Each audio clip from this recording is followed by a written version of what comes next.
ये एक सौदा है जो दौलत के बाजार में किया जाता है। हमने दिल का सौदा किया है, सिर्फ एक दूसरे का दिल देखा है, दिलों की गहराई देखी है, उस गहराई में प्यार का वो मोती देखा है जिसकी कीमत दुनिया का कोई जौहर ही नहीं लगा सकता। तुम इसे पागलपन समझते हो तो हमें पागल ही रहने दो।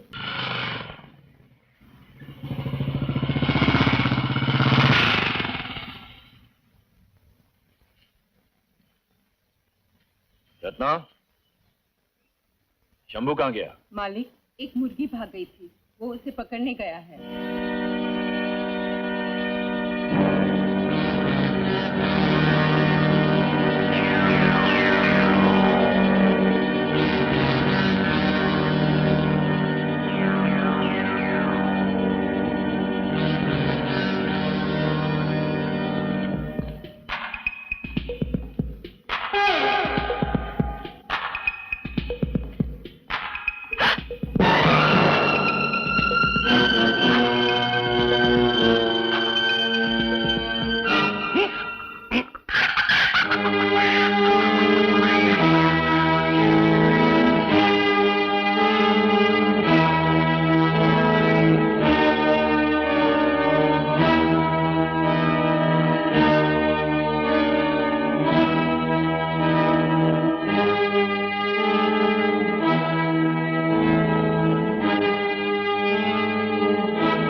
साहब, ये लीजिए मुर्गी।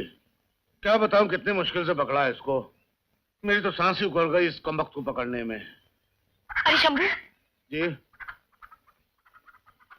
इस मुर्गी को दरबे में बंद कर दो। जी अच्छा मैम साहब, दीजिए। और सुनो जी, तुम फौरन बाजार चले जाओ सामान खरीदने के लिए। मैम साहब, सुबह से खाली पेट पहले गाड़ियां धोता रहा, फिर इस कमबख्त मुर्गी के पीछे भागता रहा। तो रोटी खा लूं, उसके बाद बाजार चला जाऊंगा। नहीं शंभू, तुम पहले बाजार चले जाओ, वहीं कुछ खा लेना। जी अच्छा है। अरे उस तरफ कहाँ जा रहे हो? तुमने सुना नहीं, मैंने तुमसे बाजार जाने के लिए कहा है। मैम साहब, रत्ना कल से चिल्ला रही है कि चाय की पत्ती खत्म हो गई, चाय ले आओ। मैं जरा उससे थोड़े से पैसे ले लूं चाय की पत्ती लाने के लिए। सुनो, मेरे पैसे हैं ना तुम्हारे पास, उन्हीं पैसों से चाय भी खरीद लेना। अब जाओ, जल्दी जाओ बाजार, मुझे खाना भी पकाना है। अच्छा मैम साहब, जाता हूँ।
क्या बात है, कहीं जा रहे हो क्या?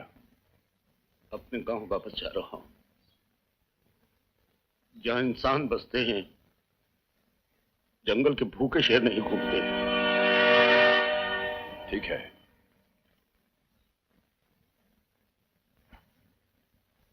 मगर ये रख लो,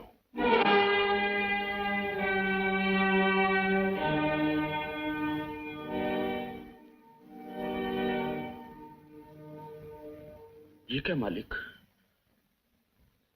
मेरी खिदमत और वफादारी की कीमत तो आपने कल ही चुका दी थी। जो आप दे रहे हैं सिर्फ बख्शीश है, और इसका हकदार मैं नहीं, आपकी मेम साहब है, जो कितनी देर बाहर पत्थर का बुत बनी पहरा देती रही, सिर्फ इसलिए कि उसके पति के पाप का पर्दा ना खुल जाए।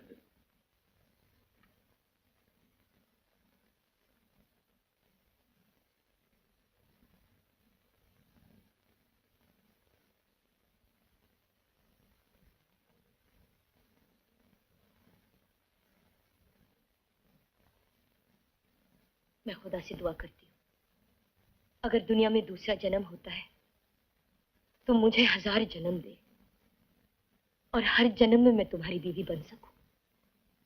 जो इनाम आज तुमने मुझे एक नौकर के हाथ से दिलवाया, वो कौन से शौहर ने अपनी बीवी को दिलवाया होगा?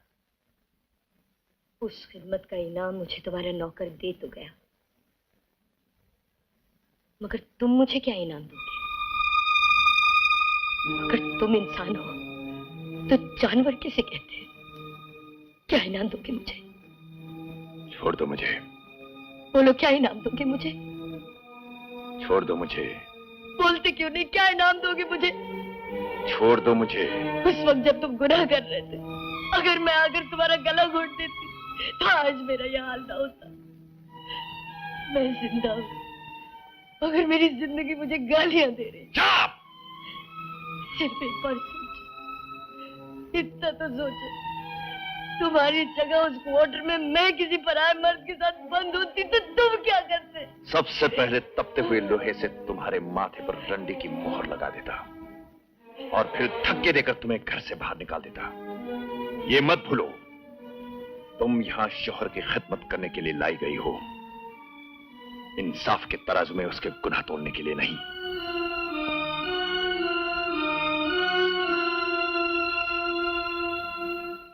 तुम्हें इस घर में लाने से पहले मेरे भाई को मालूम था तुम अपने साथ कितना सोना ला रही हो। तुम्हारे घर वालों को भी मालूम था कितना जेवर तुम्हारे गले और बाहों में डाला जाएगा। मैं ऐसी शादी को शादी मानने के लिए तैयार नहीं हूं। ये एक सौदा है जो दौलत के बाजार में किया जाता है। मैं ये भी भूल गई, तुमने मुझसे शादी नहीं की थी, सिर्फ एक सौदा किया था मेरे बाप से, जिसमें तुम जीत गए और मैं हार गई। मेरी माँ ने तो क्या दिया है मुझसे, अगर फिर बिज्जू के साथ देखा तो टांगे तोड़ के रख दूंगी। हाँ, ये देखो कितना मारा अरे है उन्हें मुझे। जो करना है कर लें, बेशक हमें मार ही डालें, मगर हम विजू को मैरी से मिलवा कर ही रहेंगे। लेकिन तुम डर के मारे मरे क्यों जा रहे हो? डरने की बात नहीं है, सोचने की चीज है। बिज्जू बेचारा तो उसकी खातिर दिन रात पिघलता जा रहा है, लेकिन वो क्या कर रही है बिज्जू के लिए? उस दिन हम सबको धक्के मारकर घर से बाहर निकाल दिया गया, ये बेचारा वहां पिटता रहा और वो बैठी तमाशा देखती रही। उसके बारे में ऐसा मत कहो। देख देख बिज्जू, मेरा मतलब है कि फिर वो अपने घर में आराम से खामोश क्यों बैठी है? तुम अपनी हालत तो देखो बिज्जू, दूर से क्या नजदीक से भी पागल नजर आते हो। ना जाने वो तुमसे प्यार भी करती है या नहीं। हाँ विजू, हमें देखना होगा अगर वो तुमसे प्यार करती है तो उसके प्यार में कितनी ताकत है। तुम तो अपनी जान की बाजी लगा के छत पे चढ़ गए, लेकिन वो अपने घर का फाटक खोल के बाहर ना सकी तुम्हारी खातिर। उसकी कोई मजबूरी होगी, वरना वो जरूर आती। हाँ तो अब बुला के देख लो। लेकिन उसे बुलाऊं तो कैसे बुलाऊं? उसे कोई संदेशा भेजना हो तो कैसे भेजूं?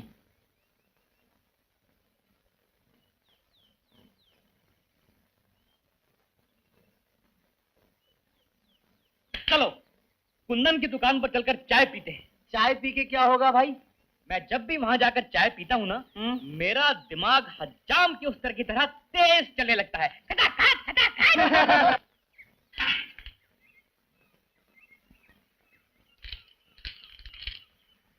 भैया कुंदन एक चाय पिला दे।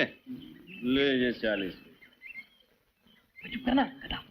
ए गंगू जी मालिक, मेरी घरवाली कह रही थी कि पिछले हफ्ते जो तू कपड़े दे गया उसमें 2 कपड़े कम थे। भूल गया था मालिक, ले आऊंगा। और ये साइकिल पर किसकी धुलाई लाद रखी है? हमारी? नहीं नहीं, ये तो डेविड साहब की है। आपकी धुलाई तो कल करूंगा और परसों ले आऊंगा। परसों ले आएगा ना? हाँ जी। यहाँ से ले आना। अरे सुनो सुनो सुनो सुनो, ये गंगू तो भी जा रहा है डेविड सर के घर कपड़े लेके। तुम लोग इसको संभालो और बिजू तुम मेरे साथ आओ। अरे आओ ना, आओ। अरे गंगू राम जी, आप और खड़े होके चाय पी रहे हैं? मैं तो हमेशा खड़ा खड़ा चाय पीता हूँ साहब। अरे नहीं, आज आप बैठ के चाय पीजिए। आइए। नहीं, मैं बात सुनो, मैं गरीब आदमी बैठ के कहाँ चाय पीऊंगा? मेरे में तो खड़े होने की आदत है। मैं ओ गंगू राम जी, आप कुछ खाते होते नहीं क्या? खाना? मैं? अरे नहीं साहब, हम मिले तो आपको कुछ खाना ही पड़ेगा। एक बन लाना मक्खन।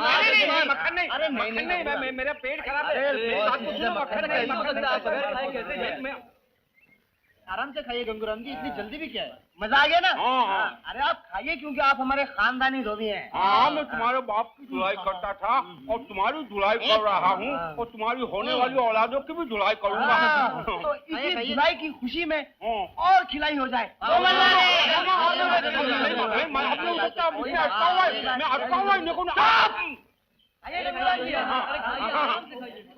पता नहीं आज सवेरे सवेरे किसका मुंह देखा था? अपना ही मुंह देखा था राजा। अरे गंगू, इतना खाएगा तो बदहजमी हो जाएगी। अरे आप ही लोग को खिला रहे थे, अब कह रहे हैं भागो यहाँ से, कमाल के लड़के हैं।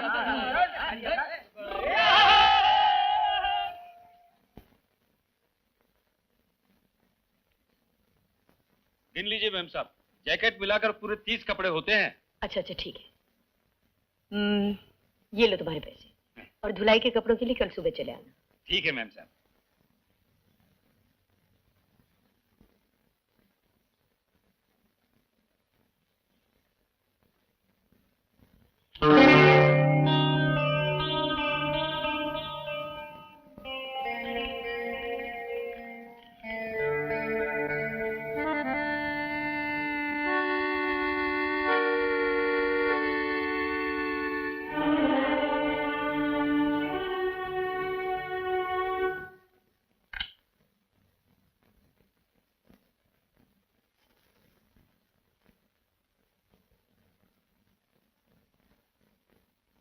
मैरी,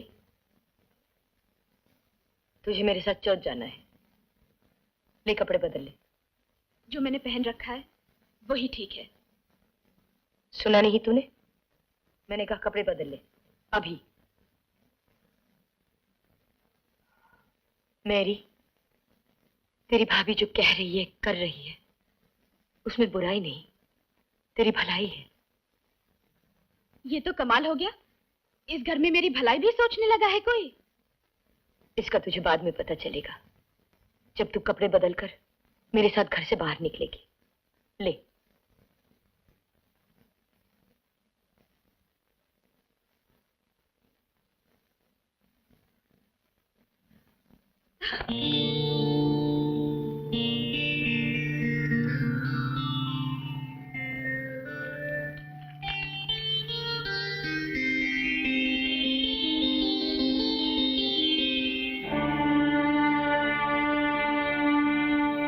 मैरी, मैंने कहा था ना तुझसे, तेरा भाई आग की आंधी है, और उस आंधी के सामने जो आएगा जल के राख हो जाएगा। मैं तो उसके सामने भी नहीं आई, फिर भी चल गई। लेकिन मैं तुझे नहीं चलने दूंगी मेरी, तुझे नहीं चलने दूंगी। आओ मेरी।